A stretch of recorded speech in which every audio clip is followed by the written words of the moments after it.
college football scheduling landscape continues to shift day by day, so we're going back to the well. And in our next mic'd up interview tonight, we bring on Ross Dellenger of Sports Illustrated. He's one of the most inside people in the conversations about what's happening next. So Ross, let's start with the really big question first. On a scale of 1 to 10, what's the likeliness we actually play college football this fall? Just 2 or 3 weeks ago, I think it was pretty high on that scale, maybe 7 or 8, but now it almost feels like kind of a coin flip or even less than 50%. So I guess right now I'd probably say it's a 4 or 5 on that scale. Things have changed dramatically, and they changed so quick. Last week, the Big Ten announced, and the Pac-12 followed a day later, that they would only play conference games. Now, what does that look like? Is the Big Ten talking about playing their conference slate over a full season and having more space between games, or are they talking about just starting effectively a month late? Well, I think it's for 2 reasons. I think, you go to a conference only schedule to provide flexibility. They're expecting, just like we've seen over the summer, teams have interruptions because of viral outbreaks on campus or in the community. And, I think they're expecting that to happen during the season as well. And you need a little flexibility. You want to be able to move games around potentially.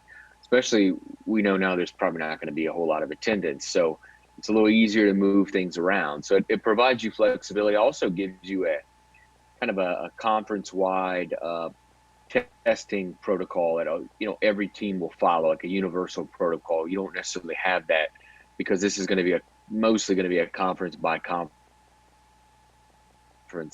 decision when it comes to testing. So it provides that, and of course, like you mentioned, it does give you usually a few weeks early in the season open, so you don't start necessarily as quickly. And a lot of people in the medical industry that I've talked to, it sure seems like an on-time kickoff.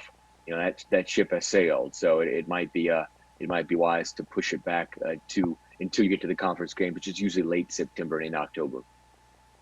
I know a lot of people expect the ACC, the SEC, the Big 12 to all follow suit with what happened last week. But people I've talked to on the inside say it's not as black and white that they're going to make a decision like that, at least not anytime soon. What's your understanding? Yeah, I think, yesterday, Greg Sankey was, after the meeting that they had in Birmingham with the SEC AD, said it would be late July. And I think that's always kind of been the target date is late July, maybe early August. I don't think they want teams to start camp and then have to interrupt camp. That usually starts, I think it's going to be around the August 6th or 7th is when camp is supposed to start. So, you can imagine it'll be sometime before that.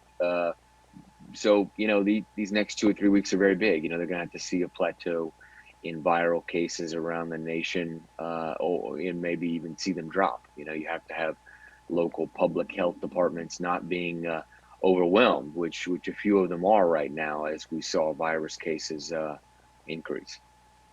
Yeah, Commissioner Sankey spoke yesterday. What was your takeaway from his comments?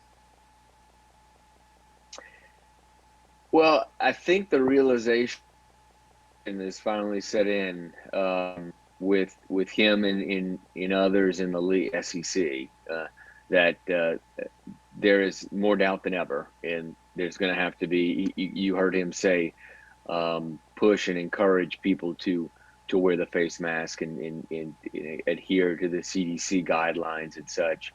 I think that's because they know there's a real chance that because of the rising cases, they don't have football, or at least not this fall. So I think you've heard some concern for sure in his voice, and I think that's what came out there. I know the Power 5 conferences seemingly have all the power in these conversations. What's the Group of Five standpoint or their thought process on what should happen next or what they can do? I mean, can they do anything right now, or are they just kind of sitting idle and waiting? Well, they're hoping that their other non-conference power games against Power 5 teams aren't canceled. They rely heavily on those games. A lot of schools in the MAC unfortunately, are the victims of the Big Ten's decision.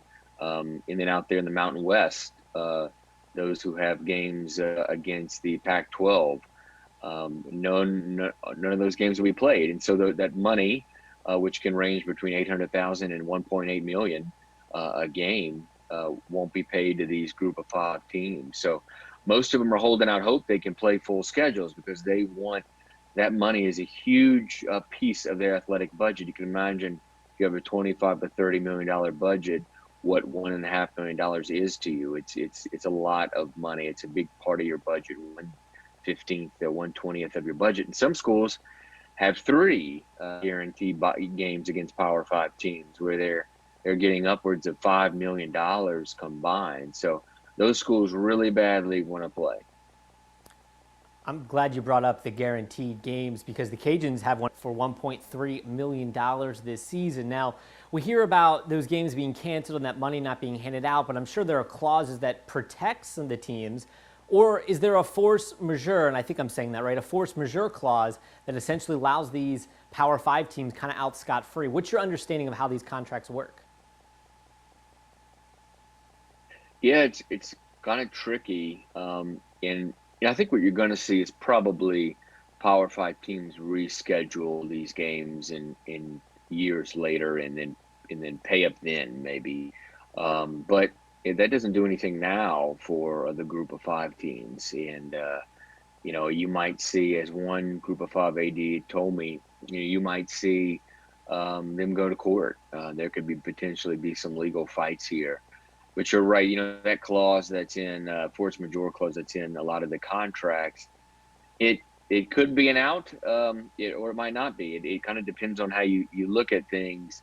I had a lawyer call me. We wrote a story on this last Friday, and had a lawyer call me Friday afternoon, and he was very adamant that the force majeure does not cover this, and that Group of Five ADs should take these Power Five schools to the court, and that's what we might see.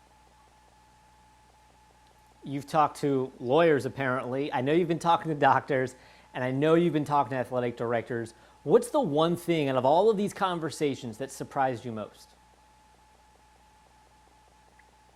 Well, I don't know. Certainly do talk a lot to doctors, some of them that advise the conference commissioners, who are the real decision makers in all of this. And it's always interesting to hear what they say. I mean, they have their doubts right now. They're pretty concerned with a lot of things going on.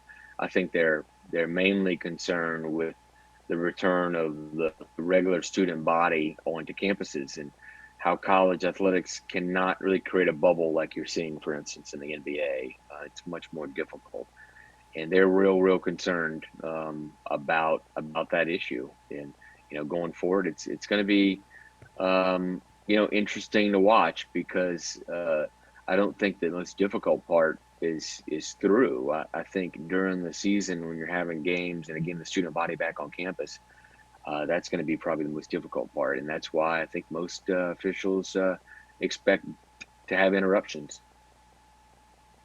He is Sports Illustrated's Ross Dellenger. Of all the media members, few are as close to the heartbeat of what's happening in college football right now with the changing of the schedule due to the coronavirus. Ross, I really appreciate you coming on our show once again and speaking with me.